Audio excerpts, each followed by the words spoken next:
Hello friends, this is Shelly from Koala Knits and Knacks, and you are going to be glad you clicked on this video. We're going to make this beautiful beanie. Now, I just love it because it's so versatile. Here it is in the one side with loops and threads, heathered tweed in the color Soot. And here it is in the other color, loops and threads, heathered tweed in the colorway Red Oak. And then the ivory part is Caron Latte Cakes in cream. Now these colors go so beautifully together. And just with the brim here, it's just a beautiful beanie. Now the nice thing is you can take that brim down, fold it, unfold it, and you've got a gorgeous slouchy beanie. Like, isn't that just so pretty? And it's in both colors.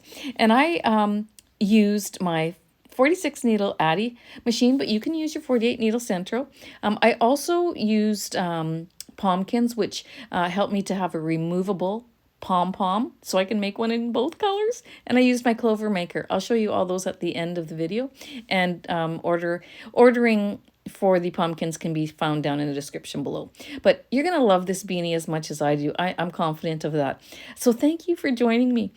Friends, would you please just pause for a second and go hit that like. And if you haven't subscribed yet, please subscribe to my channel. I would just appreciate that so much. So once you have your supplies ready, we're going to get going on this beautiful beanie. All right, my sweet friends, if you are ready to begin, then I have my little Addi, actually my big Addi, 46 needle Addi ready to go. You can use your 48 Centro if that's what you've got. We're going to bring our last white and our first black needle in line with our yarn guide. Oh, my little girl here needs to be dusted. And we're going to cast on. We're going to go behind that first black, in front of the next, behind and in front, all the way around. Just like this. Now I am letting the yarn slip through my fingers. I'm not putting tension on it. I'm just letting it be. Okay, just slipping through just nicely. Making sure that it goes under the needle of every second, under the nook of every second needle. And on the last white needle, it should be in front, just like that, okay? We're going to pop that into our yarn feeder. We're going to change our row counter to 0. Oops, past it. Just like that. And I'm going to slowly knit the first row. I'm putting like a very light tension on, I'm holding it between my thumb and my index finger, and I'm putting a very light tension on it, just so that I can guide it. This yarn is one that I have not used very much in my machine. But when I have experimented with it, it works beautifully. So I'm banking on that being the case with this beanie as well. And if you haven't used this yarn before, maybe this is something you're going to want to consider looking for. Okay? Like, look how smoothly it's running in my machine. I could whisper and you could hear me. It's great. So because it's running so smoothly now, I'm going to add my tensioner. I don't always add my tensioner, because I like to hold it so that I know if there's knots coming up or if I'm at the end of the ball and I can easily switch it. But I do like to use them on occasion, okay? Had to get up and get it. So I'm going to open my yarn guide. I'm going to put it into that larger hole. I'm going to pop that tensioner in there, which I got on Amazon. And I'm going to put it in the second one, in the middle tension. And I find that when you have yarn that has like fuzzies and stuff on it, it's not completely smooth, that when you put it through the yarn tensioner, I just feel like it smooths out those fibers a little bit before the needle picks it up, and it causes it to snag a little bit less. You don't get as much splitting. I could be wrong, it could be in my head, but I think that's my observation. I think that's what happens, okay? And that's why I like to use it. I'm gonna go ahead and I'm going to knit 50 rows. Just straight knitting like this. So you go ahead, knit 50 rows, and when you're done, come back and see me. All right, so I just finished row 50. I'm going to cut that end. I'm going to take out that yarn guide, tensioner. I'm going to put the yarn tail between the last white and the last white and the first black. So make sure that's the where it goes, okay? We're going to do our brim next, and I'm going to use latte cakes in cream. Somebody said that they are discontinuing the latte cakes. I will be so upset if they do. It's my favorite yarn.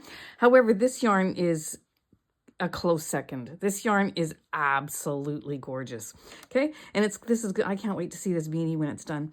Okay, so we're going to put that yarn in between the last white and the first black. Then we're going to take the tail. We're going to swing it to the other side. Oops, to the other side of that white needle, just like that. And we're going to do a jogless join. So we're going to hold both tails. We're going to knit 4 needles. Then we're going to take the tail, both ends of that new yarn, pop that down under that divider. Watch how it tightens up in there. We're going to pull both ends. That way our tension at the beginning of our row is going to be just as beautiful as our tension the rest of the way around. I'm going to just cut these off a little shorter and drop them into the center just like that. And when we take this beanie off the machine, we are going to tighten those ends. Don't let me forget.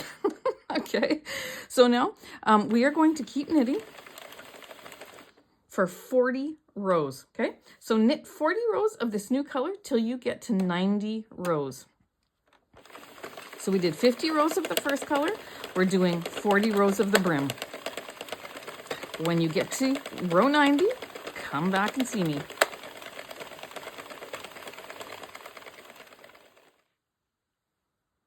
I'm just going to pop on, for those of you who are new to circular knitting. Once it starts to touch the table, then it pushes up on your work. And if it pushes up too hard and puts too much slack on there, then you could risk dropping a little loop off these little red teeth here. And if the loop comes off these red teeth, then your row will start to unravel. So to prevent that, we pick up our work and we roll it into a tube. Into a donut is what we call it. I do have a hole in my table, you can see that, but this is that's for my Addi, my smaller Addi that I use that hole for. For my bigger Addi, I just roll it up like that, and then it keeps my tension around the brim of the barrel. Beautiful as well, okay? So keep going. I'll see you when you get to 90 rows. Okay, I'm coming up on the end. Where is that black? I clicked on 90, and I'm gonna watch for that black divider to come around right here. I take a black permanent marker and mark it. I know I'm at the end of row 90. I'm going to cut that brim yarn, so that ivory yarn that was for the brim, I'm going to cut that off. I'm going to take my third color. I'm going to pop it in my yarn feeder. And then I'm going to put it between the last white, the first black, same place where this last yarn end went. But then I'm going to swing it back to the other side of that white needle. Okay. Then we're going to knit 3 or 4. And we're going to grab the working end of both ends of this working yarn, okay? And we're going to snug it up so that our tension is there. I'm going to cut these off just so they're even and a little bit shorter. I'm going to let them hang there. And again, we're going to finish those when we remove our machine when we remove our project off the machine. So make sure you see me back. I'm going to knit a few rows, then I'm going to grab, or a few needles, then I'm going to grab my tensioner, put that between that big hole there, put my tensioner in, and I'm going to pop that into the second one. And I'm going to continue knitting. This yarn is an absolute dream in the machine. Like, seriously. You're going to love it. So make sure you go out and get yourself some. And there's so much in the ball, too. Like, let me just tell you. There is...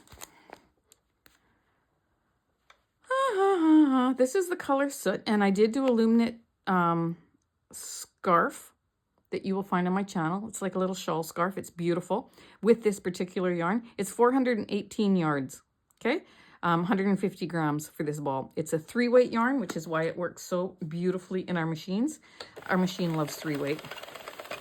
You know, if we could just use 3-weight yarn all the time, we would eliminate so many of the problems. So many of the questions that come in Facebook groups and underneath the comments of YouTube videos. How come I'm getting tuck stitches? How come this is slipping? How come this is that? This and that is happening? It's often because we're using, and most often, I really truly believe it, is because we're using the wrong yarn. If we use the right yarn, our machines love it. And then we love our machines, okay? And also tension plays a big part, of course, we know that. I'm gonna just take some out of the ball here, and I'm gonna keep going until I get to 140 rows, okay? So keep knitting till you get to 140 rows, finish that 140 rows, and see me back.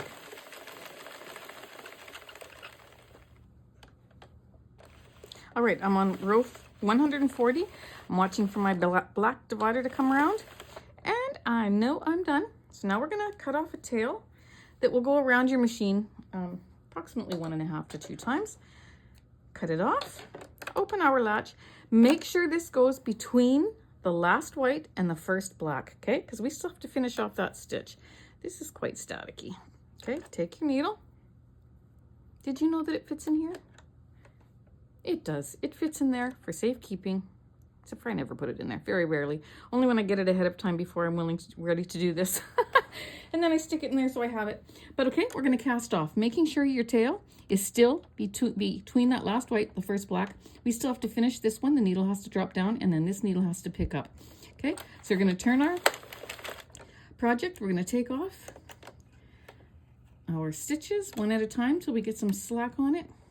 Some people like to rotate the barrel one complete turn and then keep doing this. I prefer to just do a few at a time. So it's all personal preference. If you rotate it one full round, then all these stitches will be loose and ready to come off. But if you go past that one full round, then you start dropping stitches, okay? So I always do it this way. So now I've got 5 off. This yarn is very staticky for me right now, okay? Now I'm gonna rotate a bit more, okay? Then I can take off some, hold them on my needle with my thumb, just like this. I'm feeling the tight tension there, so I'm gonna put my finger over that one so I don't lose it. And I'm gonna pull this up, which I cut it off way too long, but that's okay, okay? Ay, ay, ay. Okay, and we're going to remove all of our stitches just like this until you have all 46 loops off the machine. Okay, put your finger there if you're scared you're going to lift up too high on this, because if you pull up too high on this trying to get this yarn through the loops, which is a little bit of a work, because then you will drop your row just like what I just did. But I'm going to show you how to fix that. Don't panic, my friends. This is a teaching moment, so I'm happy for that. You're going to take a stitch marker, okay? You're going to be careful that that one doesn't fall off, but you're going to go ahead and you're going to grab a loop that's in that row, the next one that you can see. Doesn't matter which one, okay? But I don't want it to go down any further, so I'm going to pick up that loop. We are going to fix that once this is off the machine. And so you do not have to worry your pretty little head off about it, because it's very easy to fix. And I actually am so glad it happened, because I love teaching moments. I think that there are things that we all need to learn, and some of you out there in knitting land are going to need to learn how to do that. So we've caught it so it doesn't drop any further. And that's what I mean about putting your finger over here, but I missed it, right? Because I was concentrating on talking to you. Okay. And we're going to continue around our barrel just like this till we get them all off. And then I'm going to remove my machine and I am going to come back with you. We are going to fix our jogless joins, and we are going to fix that one little row, and it's no problem. Okay, so keep going, my friends. And when you have your beanie off your machine, come back and see me. There we go. We have it off the machine. We've got our one stitch that's being held there so it doesn't go down any further. And we're going to fix that after we do our jogless join fixes. Okay, so let's unravel our beanie. Oh, it's so pretty. This, you know what? These colors will make an absolute gorgeous scarf. Absolute gorgeous scarf. We're going to stretch it widthwise, and we're going to stretch it lengthwise. See how much prettier that knitting looks when you give it a good stretch? Like, it just softens it up and lines it up beautifully. Do that for this middle section. Take a look at that, and then take a look at that. Like, there, maybe you can't tell on camera, but if you're a knitter, you know that makes a huge difference. Okay, so we're gonna do that. Now we're gonna flip this beanie inside out. Okay, and we're going to work on closing our jogless joins there. Okay, meaning that now there's a, you can see that our rows are off, like they're not in line. Okay, and so when we put our color change on our needle the way we did, it was so that we could now take these two ends. You're going to put your finger on top and on the bottom just so that you can push down and hold this in place. Then you're going to pull these and you feel it line up and you can see it. Look at how straight that is now. It's like perfect. So then I get very excited about these jogless joins. I love doing them. Then when you tie this first knot, don't tie it too tight, okay? Tie the second one and the third one tight. Because when you tie the first one too tight, then you've already tightened it as much as you want it tightened. You don't want to tighten it anymore, okay? So there you go. That's one. Let's take this one from our other color change. Look at that, how it's one on top of the other. We're going to put our fingers there, press down really hard, and pull. And you will feel it and see it come into line, okay? Just wonderful. And I'll show you on the other side. So a loose, or not as tight for the first little tie, and then you're going to do it 3 times. You can do it twice, but I always do it 3 times for good measure. Okay, now we're going to take this and turn it the other way around.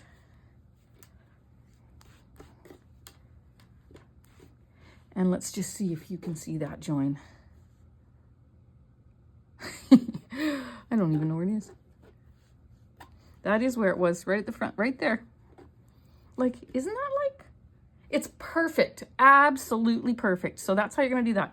Now we're going to take our side. We're going to work on this one first where we've got our little tucks, our little drop row there. Okay, you're going to take your yarn tail and you're going to pull on it just ever so slightly, not very much, just a little bit, just because I want to get a little bit of length out of there, and then I'm going to cut it off because it's too long in my way. So we're going to grab our stitch marker, take it off. Don't worry if you unravel a few more, okay? But I'm going to take that last loop that I see. Now, if you can't get at it, look, this is all snagged, then just unravel it a little bit further until you can pick up a loop, okay? No bother. Put your crochet hook in that loop, and a little tip. Take a 5mm crochet hook. Don't use like a 3mm or a 4mm. It's too small and it doesn't pick up the stitch very well, so it falls off the hook. So you're going to put your hook in there like that. This is the right side facing. And we're going to take that first bar, bring it through the loop. Second bar, bring it through the loop. Third bar, bring it through the loop. Fourth bar, we're going to do this all the way up, just like that. Then you're going to go ahead and put your stitch marker back in there. I'm using this one because it's closable, but my favorite stitch markers are bobby pins, as you all know if you watch my channel. Then we're going to put our tail onto our needle. We're going to pull this closed, smoothing it out as we go.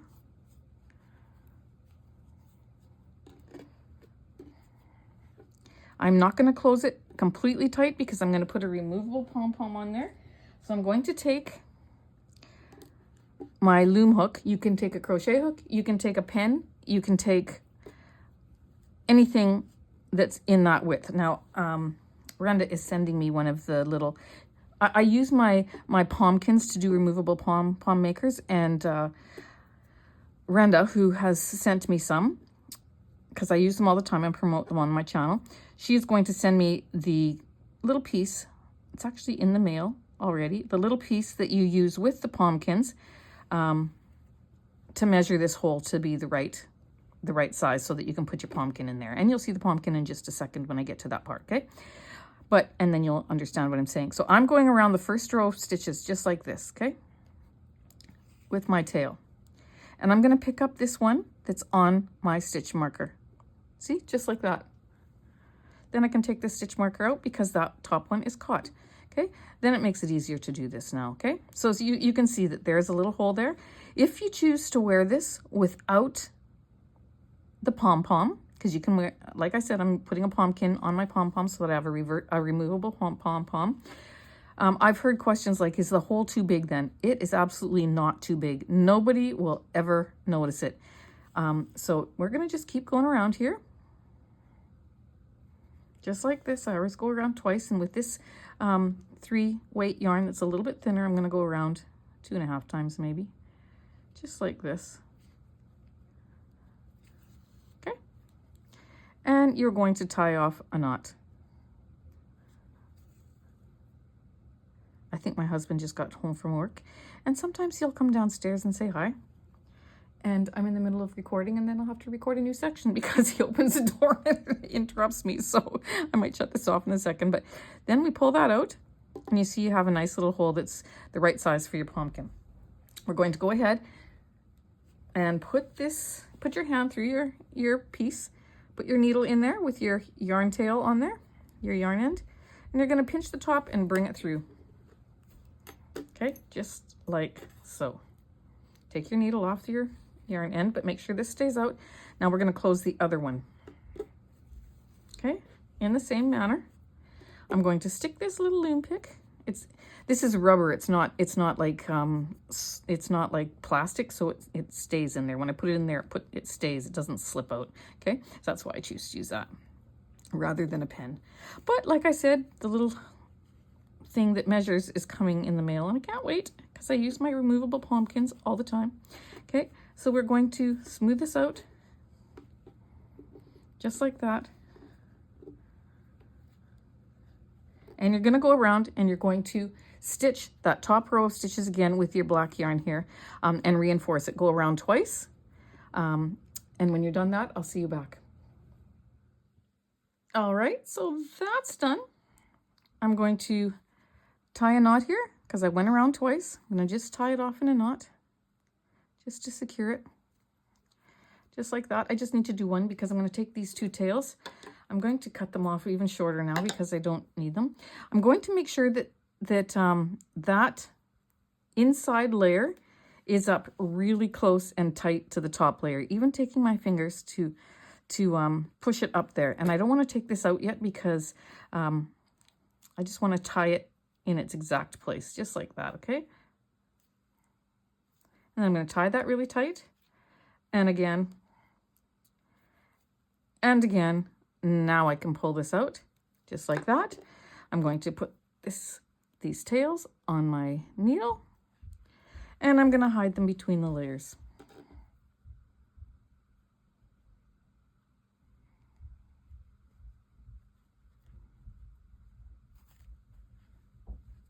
Just like that.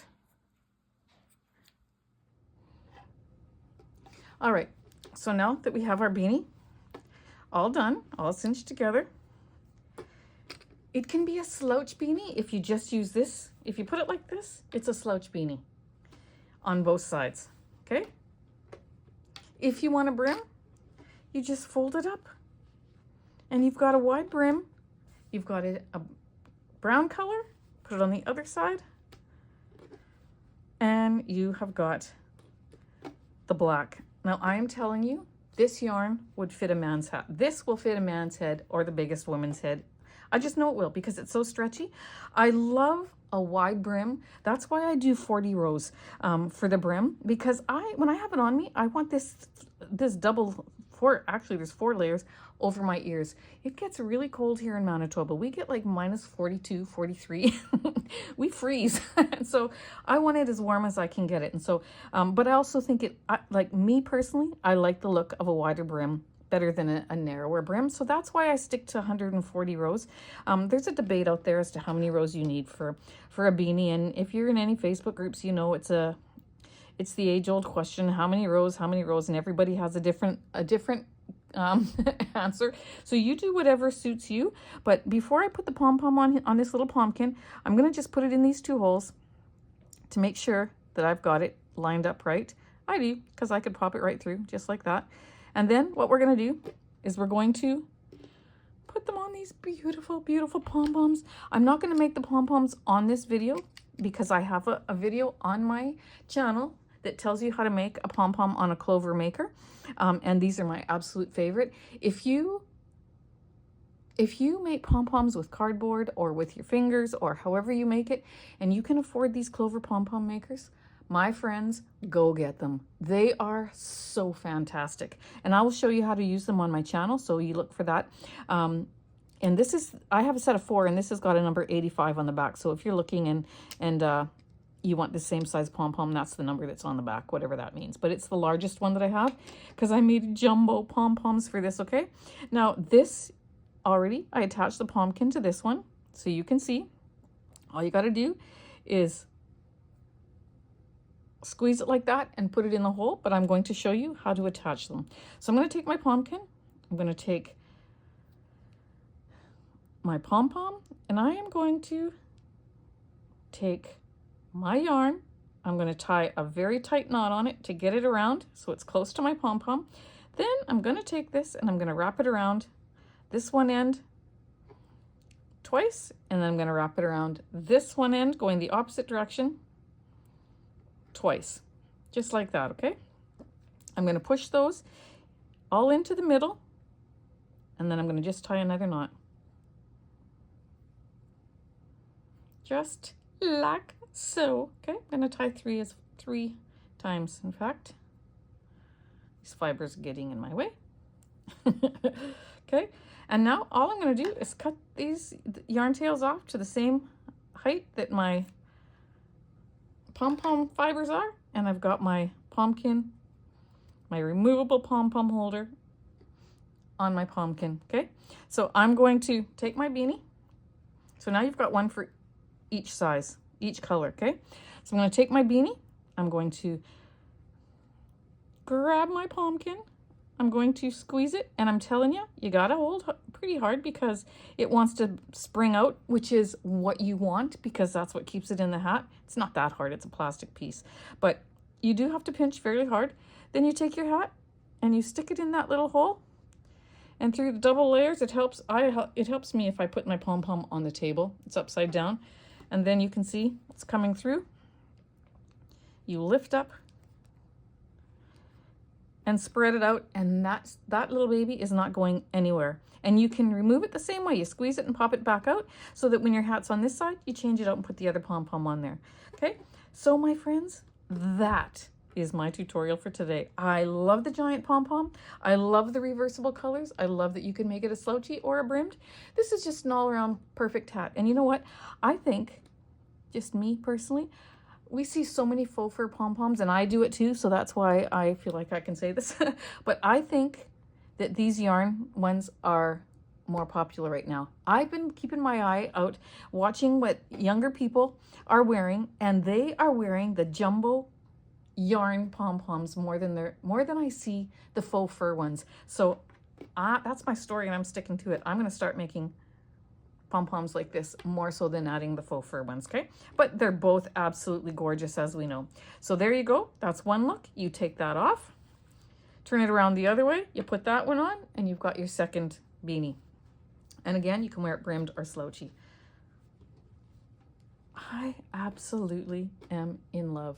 You can find the link to these Pom-kins down below in my description below the video.